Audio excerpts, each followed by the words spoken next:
एकांकी संचय पाठ 6 दीपदान भाग 1।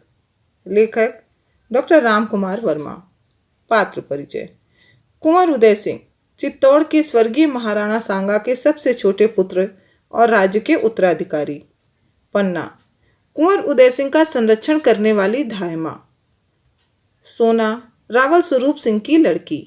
चंदन धाय माँ पन्ना का पुत्र। कीरत जूठी पत्तले उठाने वाला बारी। बनवीर महाराणा सांगा के भाई पृथ्वीराज का दासी पुत्र। सामली अंतापुर की परिचारिका। बच्चों, ऐतिहासिक एकांकी दीपदान को आरंभ करने से पहले उसकी पृष्ठभूमि का संक्षिप्त इतिहास देख लेते हैं। भारतवर्ष परंपरा, रीति रिवाज, वीरता और बलिदान की भूमि, और ऐसे भारत भूमि का एक प्रांत राजस्थान, जहाँ की वीरता और बलिदान की शौर्य गाथा राजस्थान के हर किले की हर दीवार पर स्वर्णाक्षरों में अंकित है। ऐसे ही बलिदान का एक अपूर्व उदाहरण पन्ना, धाय माँ पन्ना। शत्रु आक्रमण के कारण सम्मान की रक्षा के लिए महाराणा सांगा की पत्नी महारानी कर्मावती अपने पुत्र को धाय माँ पन्ना को सौंपकर जौहर कर लेती है। पन्ना आजीवन उदय सिंह की रक्षा का प्रण लेती है। देशभक्ति और स्वामी भक्ति की भावना से ओतप्रोत पन्ना अपने इकलौते पुत्र चंदर का बलिदान इसलिए कर देती है कि राज सिंहासन की उत्तराधिकारी उदय सिंह के प्राणों की रक्षा कर सके। महाराणा सांगा की मृत्यु के बाद उनका पुत्र राज सिंहासन का अधिकारी था, पर अभी वह केवल 14 वर्ष का था। इसलिए महाराणा सांगा के भाई पृथ्वीराज के दासी पुत्र बनवीर को राज्य की देखभाल के लिए नियुक्त किया गया। धीरे धीरे बनवीर राज्य को पूरी तरह हड़प लेने की योजना बनाने लगा। उसने एक रात्रि में अपने द्वारा बनवाए गए मयूर पक्ष कुंड में दीपदान के उत्सव का आयोजन किया और नृत्य के बहाने प्रजाजनों को इस नृत्य में व्यस्त रखकर उदय सिंह की हत्या की योजना बनाने लगा। इन बातों से अनभिज्ञ उदय सिंह बनवीर के द्वारा असमय आयोजित दीपदान के उत्सव से नृत्य देखकर दौड़ता हुआ आता है और जोर जोर से धाय माँ को पुकारता है। उदय सिंह, धाय माँ, धाय माँ।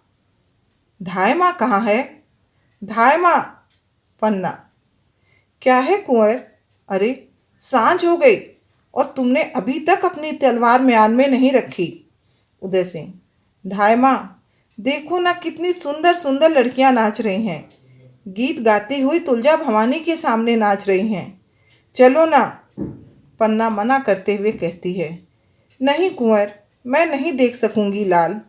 उदय सिंह, नहीं धाय माँ, चलो ना, थोड़ी देर के लिए ही चलो ना। पन्ना, नहीं कुंवर, मुझे इस समय नाच देखना अच्छा नहीं लगता।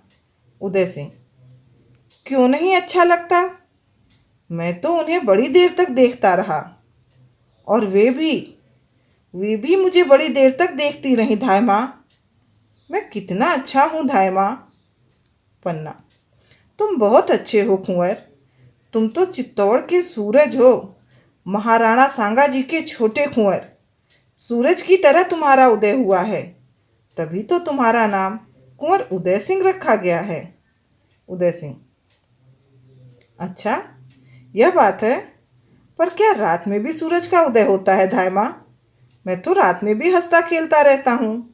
पन्ना, दिन में तुम चित्तौड़ के सूरज हो कुंवर, और रात में तुम राजवंश के दीपक हो, महाराणा सांगा के कुल दीपक। उदय सिंह, कुल दीपक? कहीं तुम मुझे दान न कर देना धाय माँ। वे नाचने वाली लड़कियां तुलजा भवानी की पूजा में दीप दान करके ही नाच रही थी। वे छोटे छोटे दीपक कुंड में कैसे नाचते हैं धाय माँ। चलो न धाय माँ, तुम उनका दीपदान देख लो। जिस तरह उनके दीपक नाचते हैं, उसी तरह वे भी नाच रही हैं। पन्ना, मैं इस समय कुछ नहीं देखूंगी कुंवर। कुंवर रूठ कर, तो जाओ, मैं भी नहीं देखूंगा। मैं उदय सिंह भी नहीं बनूंगा और कुल दीपक भी नहीं बनूंगा। मैं कुछ नहीं बनूंगा। पन्ना, रूठ गए कुंवर, रूठने से राजवंश नहीं चलते। जाओ जाओ, जाकर विश्राम कर लो। देखो, तुम्हारे कपड़ों पर धूल छा रही है। दिन भर तुम तलवार का खेल खेलते रहे, थक गए होगे। जाओ, शैया पर सो जाओ, मैं तुम्हारी तलवार अलग रख दूंगी। उदय सिंह धाय माँ की बातों से रूठ जाते हैं और कहते हैं, अब तो मैं तलवार के साथ ही सोऊंगा धाय माँ। पन्ना, अभी वह समय नहीं आया कुंवर। चित्तौड़ की रक्षा में तुम्हें कई दिनों तक तलवार के साथ ही सोना पड़ेगा। उदय सिंह, तुम्हें तलवार से डर लगता है, जो बार बार तलवार रखने की बात कहती हो। पन्ना, तलवार से डर? चित्तौड़ में तलवार से कोई नहीं डरता कुंवर। जैसे लता में फूल खिलते हैं ना, वैसे ही यहाँ वीरों के हाथ में तलवार खिलती है। तलवार चमकती है। उदय सिंह, अब मेरा मन बहलाने लगी तुम नाच देखने नहीं चलती तो मैं अकेला ही चला जाऊंगा। मैं जाता हूँ। उदय सिंह वहां से जाने लगते हैं। पन्ना, नहीं कुंवर, तुम कभी रात में अकेले नहीं जाओगे। चारों तरफ जहरीले सर्प घूम रहे हैं, किसी समय भी तुम्हें डस सकते हैं। उदय सिंह, सर्प? कैसे सर्प? उदय सिंह समझ नहीं पाते पन्ना उनसे क्या कह रही है। पन्ना, तुम नहीं समझोगे कुंवर, जाकर सो जाओ, थक गए होगे। भोजन के लिए मैं तुम्हें जगा लूंगी। उदय सिंह, नहीं माँ, आज न मैं भोजन करूंगा और न ही अपनी शैया पर ही सोऊंगा। जाने के लिए तैयार होते हैं। पन्ना उन्हें रोकते हुए, सुनो सुनो कुंवर। चले गए। कुंवर का तो रूठना भी मुझे अच्छा लगता है, मना लूंगी। नाच गान, दीपदान, क्या इसी से चित्तौड़ की रक्षा होगी? चित्तौड़ में यह बहुत हो चुका और अब तो वनवीर का राज्य है। उसी समय वहां रावल स्वरूप सिंह की बेटी सोना का प्रवेश होता है। सोना, धाय माँ को प्रणाम। पन्ना, कौन? सोना, मैं हूँ सोना, रावल स्वरूप सिंह की लड़की। कुंवर जी कहाँ हैं? पन्ना, वे थक गए हैं, सोना चाहते हैं। सोना, सोना चाहते हैं तो मैं भी तो सोना हूँ। सोना की बातों से पन्ना क्रोधित हो जाती है और कहती है, चुप रह सोना, कुंवर जी रूठ कर सोने चले गए हैं। तुम लोग कुंवर को नाच गाने की ओर खींचना चाहती हो। सोना, क्या तुलजा भवानी के सामने नाचना कोई बुरी बात है धाय माँ? आज हम लोगों ने दीपदान किया और मन भर नाचा। कुंवर जी भी तो बड़ी देर तक हमारा नाच देखते रहे। मैं भी उनको देखकर बहुत नाची। उनको हमारा नाच बहुत अच्छा लगा। देखो देखो पैरों की यह ताल। पन्ना, बस कर सोना, अगर तू रावल जी की लड़की ना होती तो। सोना, कटार जोक देती। कटार? धाय माँ, तुमने उदय सिंह के सामने तो अपने पुत्र चंदन को भी भुला दिया। तुम्हारे मातृत्व में उदय सिंह ऐसे समाये हैं जैसे कटार को अपने हृदय में रखने के लिए म्यान ने अपना हृदय खोखला कर दिया हो। पन्ना, यह कविता रहने दे, जानती नहीं यह बनवीर का राज्य है। सोना, बनवीर? उन्हें श्री महाराज बनवीर कहो। बांगड़ के इलाके से वे हाथी घोड़े की झूल लाए थे। हाँ, झूल इतनी बड़ी। हमारे लिए भी तो वे एक रेशम की झूल लाए थे। उन्हें सिर से ओढ़कर नाचने से ऐसा लगता था जैसे मकड़ी के जाले के आर पार चंद्रमा की किरणें थिरक रही हैं। पन्ना, बहुत नाचती हो, बनवीर की तुम पर बड़ी कृपा है।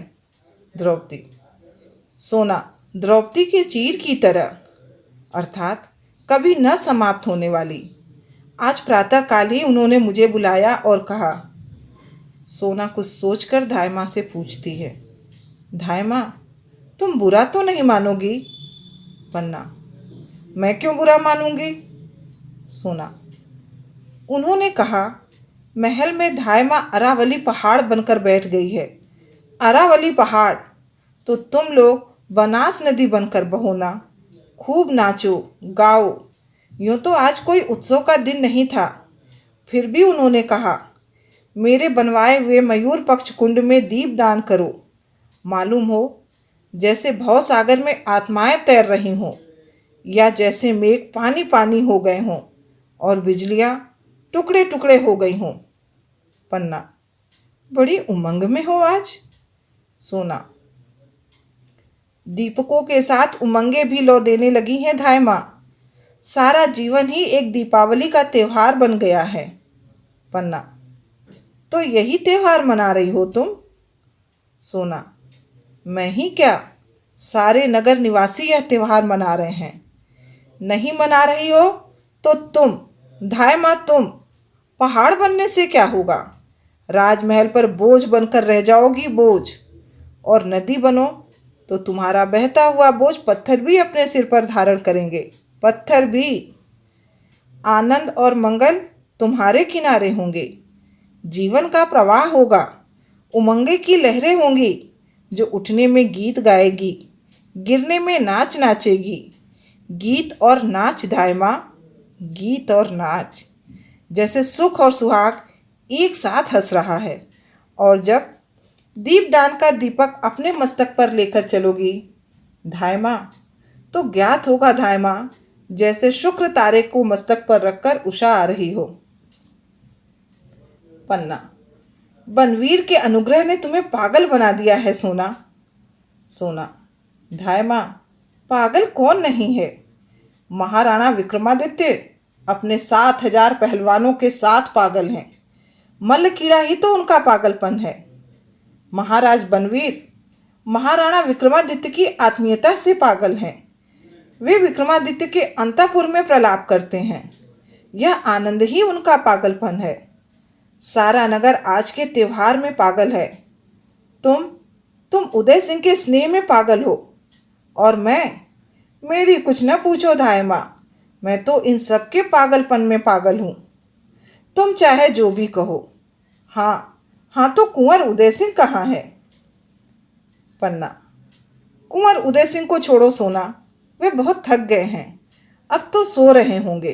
तुम जाओ, यहाँ कहीं तुम्हारा पागलपन कम न हो जाए। सोना, मेरा पागलपन? धाय माँ, पागलपन कम कहीं होता है? पहाड़ बढ़कर कभी छोटे हुए हैं, नदियाँ आगे बढ़कर कभी लौटी हैं धाय माँ। फूल खिलने के बाद कभी कली बने हैं क्या? सब आगे बढ़ते हैं। नहीं बढ़ती हो तो सिर्फ तुम, सदा एक सी धाय माँ। तुम्हारा पागलपन भी सदा एक सा है। मुझे देखो, मैं रावल की बेटी हूँ। शायद सामंत की बेटी बनूं, शायद महाराज की बेटी बनूं, कुछ बढ़कर ही बनूंगी। और तुम धाय माँ, सिर्फ धाय माँ ही रहोगी। सोना, मुझे किसी से ईर्ष्या नहीं। मैं जैसी हूँ अच्छी हूँ। राज सेवा में जीवन जा रहा है, यही मेरे लिए भाग्य की बात है।